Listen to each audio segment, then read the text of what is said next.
Tinapay mula sa langit. A daily morning devotion with CRC Family.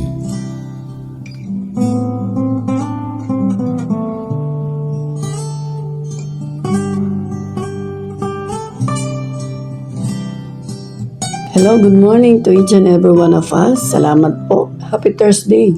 Salamat sa Panginoon sa new seasons of our lives na tayo po ay patuloy na pinalalakas ang Panginoon. Salamat sa blessing ng salita ng Diyos na ating naririnig every day. At ang ating pong devotion for today ay Numbers 26, 1-4. At tayo po ay magpapasalamat sa Diyos sa biyayang ito. Panginoon, salamat po sa umagang ito na kami ay pong ginising na may kalakasan. Help us to be a better person always. Tulungan mo kaming maging mabuti. Ang puso namin ay laging tama sa iyo. Ilayo mo po kami sa anumang masasamang kaisipan sa kapaligiran, Panginoon. Tulungan mo po kami, Panginoon, na maging tuwid and make us a person you want us to be. Bless us indeed, Lord. In your name we pray. Amen. Numbers 26, verses 1-4. Ating pong basahin, and it came to pass after the plague that the Lord spoke to Moses and Eleazar, the son of Aaron, the priest, saying, Take a census of all the congregation of the children of Israel from 20 years old and above,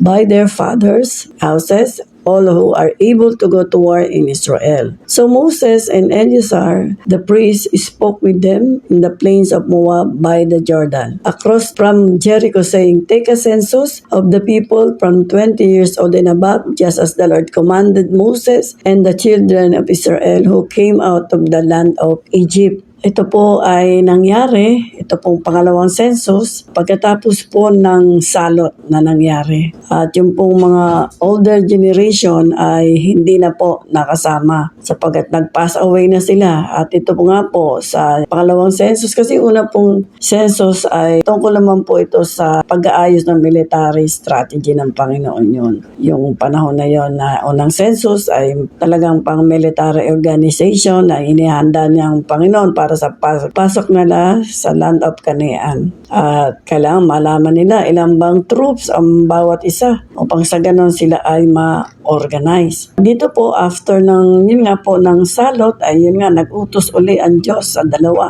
na si Moses, ang kanyang praise God na kapartner na pare na si Eleazar. Bakit nga po ba kailangan ng census? Ito pong census na ating pinag-uusapan naman ngayon ay tungkol naman po ito sa mga new generation na gagamitin ng Diyos. At ito po yung 20 years old and above, sila ang makakasama ng mga Israelite sa pagpasok sa Kanaan. At alam natin na maraming mga tribu-tribu doon na inaabatan sila at talagang sila ay hinaharang at hindi pinahihintulutan na ma-conquer ang Kanaan. Salamat po sapagkat ang Diyos ay nagkaloob ng mga leaders by tribe. Inayos ito. At ito po yung mga tatay at mga nanay na nag-census para po sa kanilang pamilya. At nakita natin at sa wilderness po ito nangyari.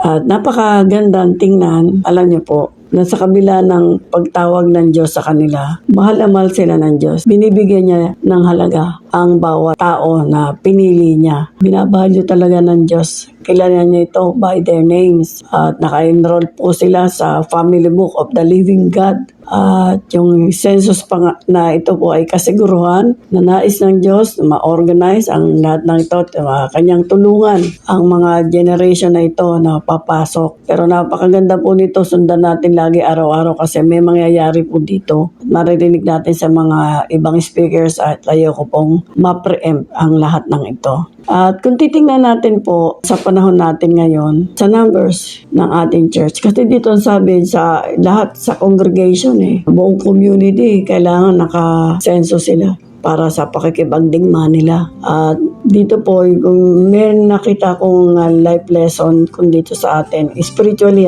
kung i-apply natin to sa ating congregation, ilan kaya ang makakasama natin sa laban o battle in the spirit na makikipagdigma, talagang hard prayer, intercessor, para po marami ang maligtas sa kanilang mga buhay. Ilan po kaya yon? Dahil kailangan natin ng mga intercessors, warrior, na mananalangin upang makarry out ang task na pinagkaloob sa atin na ating may share ang kanyang salita. At kung madala naman sa church, sila ay maalagaan, maturuan, at matuto rin sila na makapagbahagi ng salita ng Diyos. Although dito ay conquering Kanaan, dito naman ang i-conquer natin sa panahon natin ngayon ay ang mga wala pa sa Panginoon. Salamat po sapagkat sa panahon natin ngayon, tayo po ay binibigyan ng freedom to obey God's command sa atin. Sa Matthew 28:19-20. Isa po yun sa pinakautos sa atin ng Diyos. Ito po yung marching order natin. Kagaya ng mga kasama ni Joshua Caleb sa war nung panahon nila. Ganon din sa panahon natin ngayon. May marching order tayo mula sa Diyos. Kaya huwag tayong magsawa, magpatuloy sa paglilingkod, always taken care of by God, at wala tayong problema na hindi kanya kayang tulungan. Tayo po'y magpasalamat sa Lord. Salamat po, Panginoon, sa lahat ng aming natutunan sa iyong salita. Salamat, patuloy mo kaming gabayan at bayan maging aming bansa. Ikaw po nakakaalam nito, ikaw ang may control, ikaw ang naglalagay ng pinuno, ikaw ang nag-i-extend, ikaw din ang nag-aalis. Alam mo po ang mabuti at merong Panginoon na consequences ang mga pangunguna na hindi tama.